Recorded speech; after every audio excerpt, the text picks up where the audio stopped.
Sejam todos bem-vindos ao canal Escola Dominical Brasil. Meu nome é Vanderlei Claudiano. Mandar um forte abraço a todos vocês que estão acompanhando a mensagem e estudando as escrituras todos os dias junto comigo aqui. Tá bom? Muito obrigado. Deixa eu ler algumas mensagens aqui no canal. Essa aqui escreveu o seguinte aqui.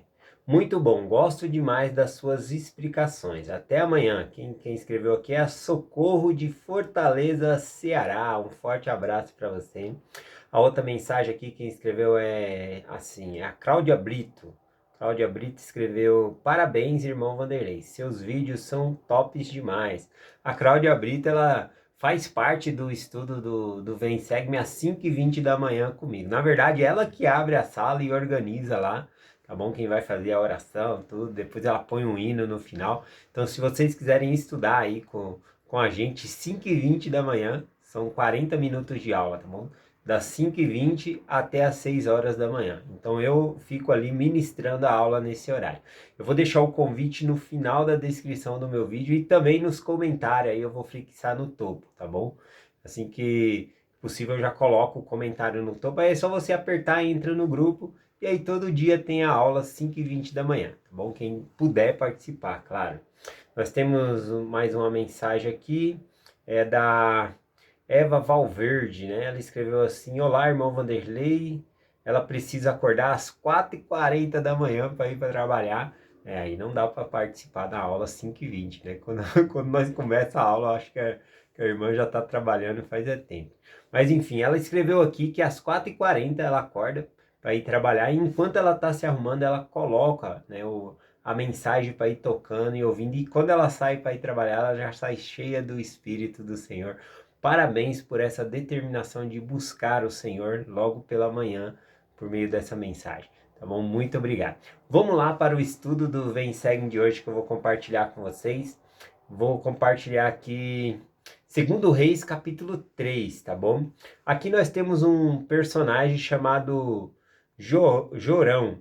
Jorão, ele é o rei de Israel agora, tá bom? O que aconteceu ali? Acabe e Jezabel haviam morrido, né? E ele justamente era filho de Acabe com Jezabel, aquele casal terrível aqui nas escrituras, então. E Jorão, ele foi um pouco menos mal do que o pai dele e a mãe dele, Jezabel, mas ainda assim ele fez o que era mal aos olhos do Senhor, tá bom? E aqui o que está acontecendo no contexto histórico aqui no capítulo 3? Bom, depois que Acabe morreu, os moabitas, eles pagavam imposto para o Acabe, né, para o rei Acabe de Israel. E depois que Acabe morreu, eles pegaram e se rebelaram, e quando foi a vez do filho dele reinar ali, eles não quiseram pagar esse imposto. Então, Jorão, ele tenta então fazer guerra contra os moabitas. Então, o que ele faz em primeiro lugar? Em primeiro lugar, ele conta o seu exército. Ele vê que a força que ele tem do exército dele não é suficiente para derrotar os moabitas ali. Bom, então o que ele precisa? Ele precisa então de uma aliança. Ele tinha já aliança com o reino do sul, de não guerrearem entre si. E que se alguém viesse contra também, que eles pudessem fazer aliança. Mas aqui no caso a guerra era diferente, né? Era um povo, os moabitas, que não queriam pagar o tributo para Israel.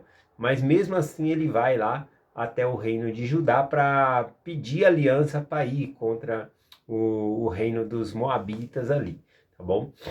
Então vamos lá. Ele começa aqui o versículo com essa aliança que ele vai lá fazer no versículo 7. Segundo Reis, capítulo 3, versículo 7. E foi e mandou dizer a Josafá. Josafá é o rei de Judá, tá bom? Do reino do sul ali. O rei dos Moabitas se rebelou contra mim. Irás tu comigo à guerra contra os Moabitas? E disse ele: subirei, e eu serei como tu, e o meu povo como o teu povo, e os meus cavalos como os teus cavalos. Eu achei muito interessante aqui, né, que Josafá, ele fala: o meu exército é o seu exército, o meu povo é o seu povo, eu estou junto com você, tá bom? E Josafá, ele é um rei justo, tá bom?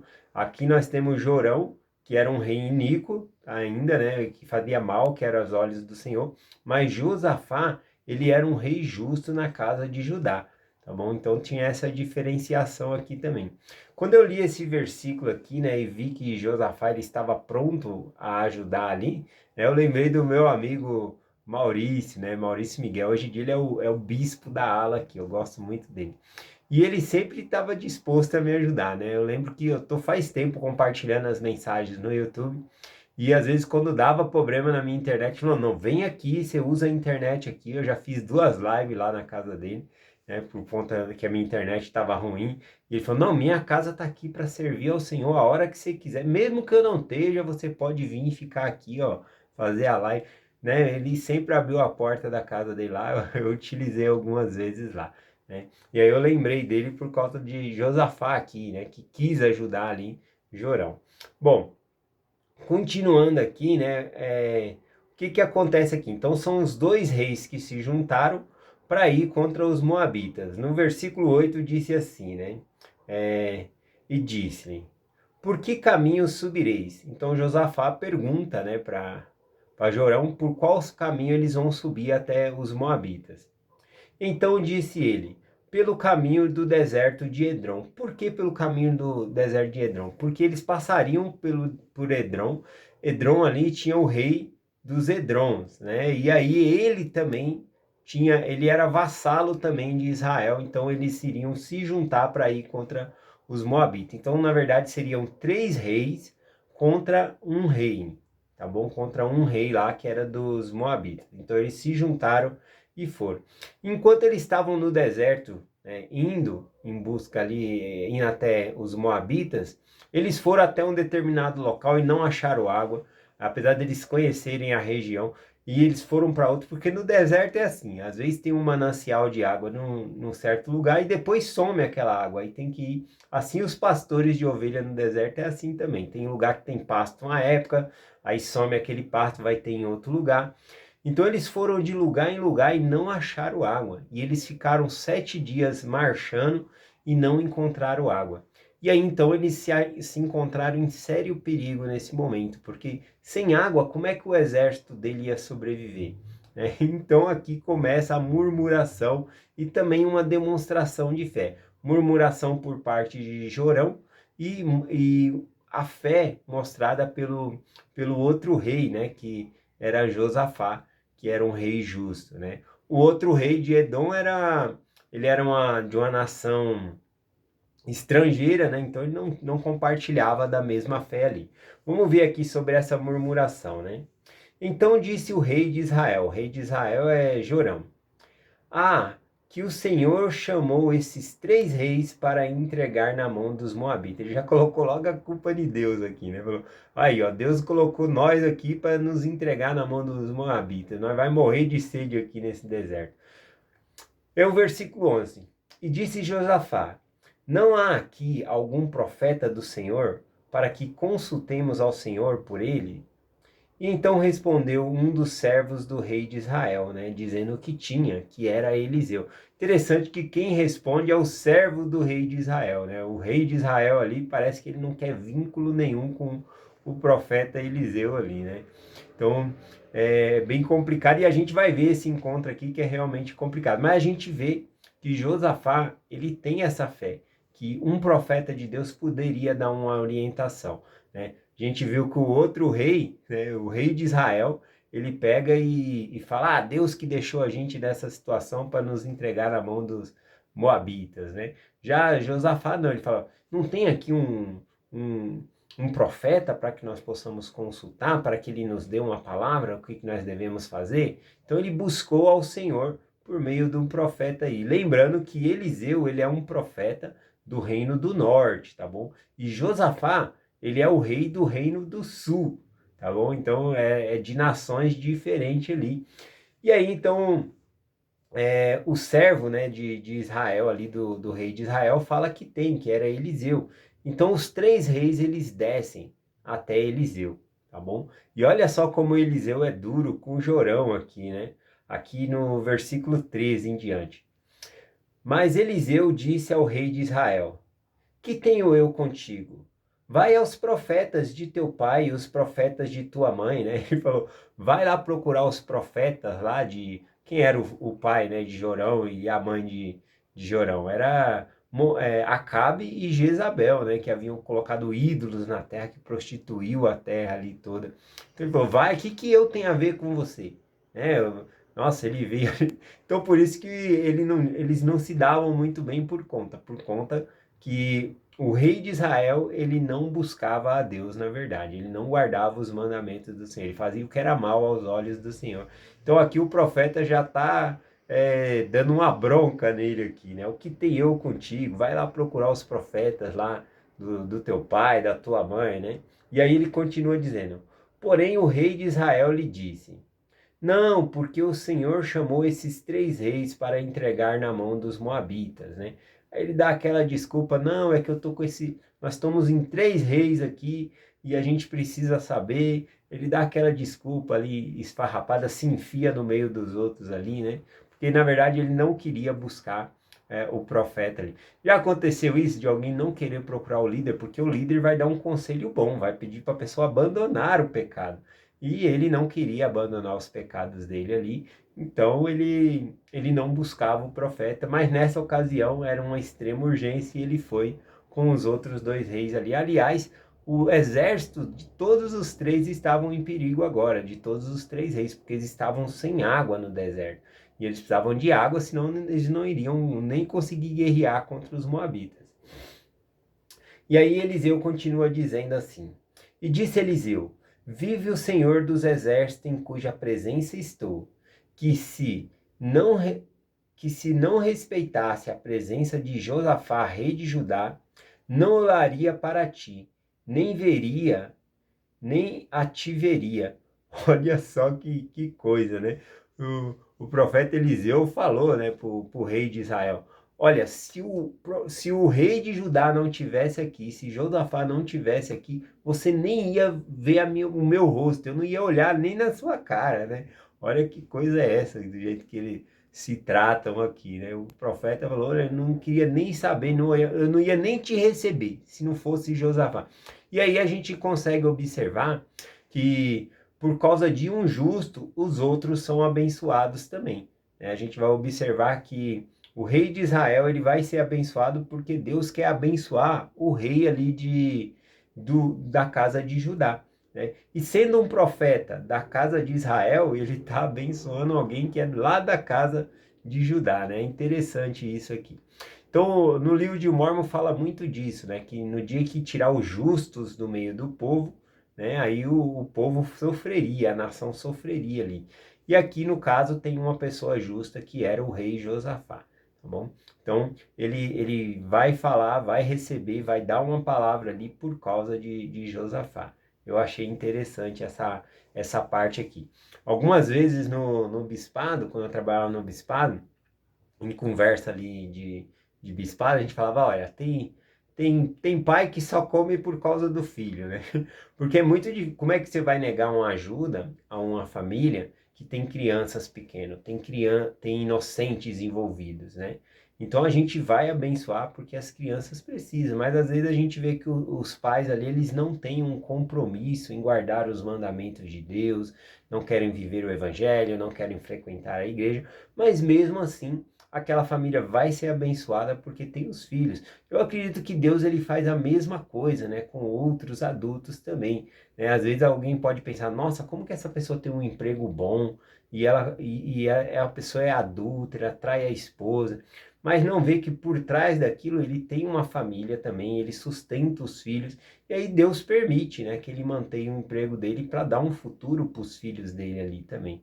Então, é Deus que conhece todas as coisas e sabe julgar na verdade, tá bom? Mas eu achei interessante essa frase, né? Que tem pai que só come por causa dos filhos ali também, não reconhece, né? Às vezes o homem tá pensando ali, eu tô sustentando minha família. É Deus que tá deixando ele sustentar a família, porque tem crianças na casa e Deus se compadece daquelas crianças ali e quer abençoar os inocentes, né? E ele se achando tal ali que traz o arroz e o feijão e as coisas para casa. É uma maneira aí de pensar. Vamos continuar aqui. Então, o que Eliseu pede aqui, né? Em memória de Josafá, por causa de Josafá, então ele fala que vai consultar o Senhor. Ele pede para que venha um músico, né? Isso ensina também que para nós recebermos revelação, tem que ser um momento calmo, né? Então chamou um músico ali que ficou cantando alguns hinos, alguns louvor, e nesse meio desse louvor ele sentiu qual era a palavra do Senhor para esses três reis aqui, e está aqui no versículo 16 em diante, diz assim, ó. E disse, assim diz o Senhor, faze neste vale muitas covas. Então lá onde o exército deles estavam acampado, era para cavar buracos ali na terra, né? E por quê? Porque que era, eles estavam com falta de água. Será que ia sair água do buraco? Olha só o que Eliseu conta. Porque assim diz o Senhor: não vereis vento e não vereis chuva, todavia este vale se encherá com tanta água que bebereis vós e vosso gado e os vossos animais. E ainda, isso é pouco aos olhos do Senhor. Também entregará a eles os moabitas nas suas mãos, né? Olha só que interessante. Falou, olha, vocês não vão ver vento, não vão ver chuva, mas o vale vai se encher de água. Seria um milagre que eles não teriam um sinal de que hora que viria esse milagre, né? Então eles retornam para o acampamento ali e eles começam a cavar valas ali, né? Cavar buracos, né? Ali. E é interessante porque a água não veio do céu. A água veio das montanhas de Edrom ali, né? O Flávio Josefo, né? Ele compartilha que deve ter rompido as águas ali da montanha de Edrom, alguma coisa, e veio, né? Veio pelo caminho ali. E aí, quando passou naquele vale ali, encheu todos os buracos, né? Que eles fizeram ali. E se não tivesse feito os buracos, a bênção tinha passado direto ali, eles não teriam recolhido a água. Agora, por causa que eles fizeram o buraco, os buracos se encheram de água. E aí, então, bebeu ali os animais, eles e todo o exército foi salvo. E também, eu gostei do versículo que falou que além da água, o Senhor disse que isso era pouco aos olhos do Senhor. Essa água que Deus daria ao exército ainda seria pouco, que ele entregaria os moabitas na mão dos três reis ali, que eles venceriam essa guerra. Então, Eliseu, ele faz essa profecia e isso acontece, né? Eles vão lá, cavam esse buraco, e aí de manhã, quando eles estão oferecendo sacrifícios de manjares ao Senhor ali, aí vem, né, de repente, aquela água pelo caminho de Edrom ali, e vai enchendo todas aquelas buracos que eles fizeram. Quanto mais buraco eles fez, mais água eles tinham armazenada ali. Então foi bem interessante. Eles usaram a fé dele, acreditaram no profeta, e tudo isso Josafá, né? Porque o Jorão, o rei de Israel, só estava murmurando, falando que Deus havia feito isso com ele, quanto Josafá, não, vamos buscar a importância de ter um profeta de Deus, né? Profeta para orientar a gente. Muito bom a gente ver isso aqui. Bom, aí o que acontece aqui no versículo, tá bom? Os moabitas, eles sabem que os três reis estão vindo contra ele, então eles fazem fronteira, né? Eles se armam ali para ir lutar contra os três reis. E aí os sentinelas dele, eles vão até o acampamento dos três reis para ver a posição, quantos são, e quando eles chegam lá, eles vê algo inacreditável ali, né? Bom, eu quero compartilhar com vocês que quando aquela água veio e encheu os buracos ali, não tinha chovido. Então, é bem de se esperar que eles iam pensar que era qualquer coisa, aquela água lá, menos água da chuva ou coisa assim, porque não choveu nesses dias. E olha só o que acontece aqui no versículo, quando os moabitas viram, né, o vale onde estavam ali os três reis. Versículo 22 em diante. E levantando-se de madrugada e saindo o sol sobre as águas, e vendo os moabitas de frente dele a água vermelha como o sangue, e disseram, isto é sangue, certamente os reis se destruíram a espada, e mataram um ao outro, agora pois apressa moabitas, né? Vamos correr lá e vamos pegar os despojos, porque os reis se mataram lá. Com o reflexo do sol batendo na água, eles falaram que parecia que era sangue. Então ele falou, na certa que os três reis brigaram e eles se destruíram, né? Então a gente pode ir lá pegar os despojos lá no acampamento, né? Também nas montanhas de Edrom, diz que a terra lá é vermelha. Então quando vê aquela água, pode ser que a água ficou meio barrenta, vermelha ou coisa assim. Eu sei que com o reflexo da água parecia sangue. Então eles correram para lá porque não tinha chovido nem nada, aquela poças lá, né, e aqueles buracos, pode ser até que o sol secou o vale assim, mas como eles cavaram muitas poças, então parecia poças de sangue ali. Então eles correram até lá e quando eles chegaram lá, eles chegaram despreparados, os moabitas, porque eles foram para tomar despojo. E aí quando eles chegaram lá, quem levanta, né? Quem levanta são os três reis e vê ali eles todos despreparados, né? Sem nenhuma fileira de combate ali, e eles começam a matar os moabitas e perseguir, matando. Então, desta maneira, Deus entregou os moabitas na mão dos três reis ali, né? Até que eles se refugiaram, o grupo que sobrou se refugiou na cidade. E esse versículo aqui ele é bem triste, né? Porque para se salvar, olha qual foi a estratégia, né, que o rei dos moabitas fez. Ele juntou 700 homens ali à espada e tentou abrir caminho para eles fugir. Mas eles não conseguiram isso. Então eles fecharam a cidade ali. E o versículo 27 diz assim: E então tomou o seu filho primogênito, né? Os moabitas que fizeram, o rei dos moabitas fizeram isso. Ele tomou o seu filho primogênito, que havia de reinar em seu lugar, e ofereceu em holocausto sobre o muro, pelo que houve grande indignação em Israel. E por isso retiraram-se dele e voltaram para a sua terra. Então, o rei dos Moabitas, ele subiu até a muralha ali, onde todos podiam ver, e ele sacrificou o próprio filho dele. É o filho que haveria de reinar o reino dele ali, ele sacrificou o filho dele com a crença de que se ele sacrificasse o próprio filho dele ao Deus dele, que o Deus dele os livraria, né, da morte ali. E Israel, vendo aquela cena, vendo os desesperos deles, se compadeceram e saíram dali indignados, voltaram para suas terras, né, depois dessa cena de horror aqui. E é com essa mensagem que eu quero terminar, tá bom? A mensagem. Os moabitas, eles acreditavam que que o Deus deles se agradava com o sofrimento dele, de um pai matar um filho, né? Como isso é possível, né? Ontem numa mensagem, eu estava conversando na mensagem e eu falei um pouco sobre o autoflagelo, né? A pessoa se fragilizar ali, fazer sentir alguma dor, como se Deus gostasse disso.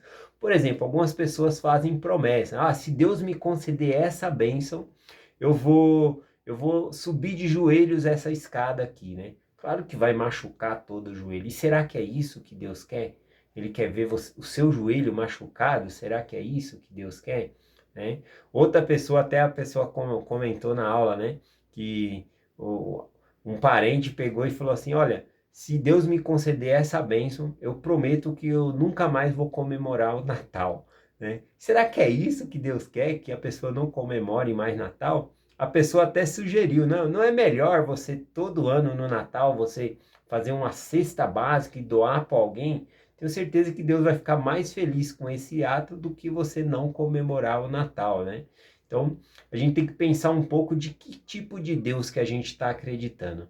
Será que a gente acredita que Deus se agrada da gente não se divertir, da gente não ser feliz? Será que Deus se agrada do meu joelho ficar sangrando? O que eu estou prometendo a Deus, né? Seria muito melhor eu prometer a Deus assim, né? Olha, Deus, eu preciso dessa promoção no trabalho, eu preciso ter um aumento de salário. Se eu ganhar esse aumento, eu vou melhorar a minha oferta de jejum. Seria uma ideia, né? Seria muito melhor você procurar abençoar, prometer abençoar a vida de outras pessoas porque você foi abençoado, do que eu acredito que Deus ele não quer o seu flagelo, o seu mal. Ele não vai se agradar com você sofrendo. Bem, é isso que eu queria compartilhar. Finalizo a mensagem aqui com a escritura de João 3, versículo 16. Porque Deus amou o mundo de tal maneira que deu o seu Filho unigênito, para que todo aquele que nele cresce não pereça, mas tenha a vida eterna. O Deus que eu conheço, não, o nosso Deus, ele nos ama tanto que ele ofereceu o seu próprio Filho em sacrifício para que nós pudéssemos ter vida. Né? Ou seja, ele não pede que eu, Vanderlei, sacrifique minha filha Carol, que eu fique sem minha filha Carol. Eu não conseguiria fazer esse ato, né? Sacrificar minha própria filha. E não é isso que Deus quer, na verdade. Na verdade, ele sacrificou, ele é ao contrário. Ele sacrificou o filho dele para que eu pudesse ter minha filha e minha família para sempre, para a eternidade. E o próprio filho, Jesus Cristo, ele se voluntariou para se sacrificar em meu lugar, em lugar da minha filha, em lugar dos nossos pecados, para que nós possamos ser uma família eterna. Como não amar um Deus desse? Então, o Deus que eu conheço é um Deus de amor. E ele quer que nós sejamos felizes. Ele já pagou o preço. Ele não quer que nós soframos. Às vezes nós sofremos para aprendermos, para nos aperfeiçoar no caminho do Evangelho. Mas não é isso que Deus ele quer. Ele quer que nós guardemos os mandamentos dele. Bom, é essa a mensagem que eu compartilho com vocês hoje, em nome de Jesus Cristo. Amém. Até amanhã.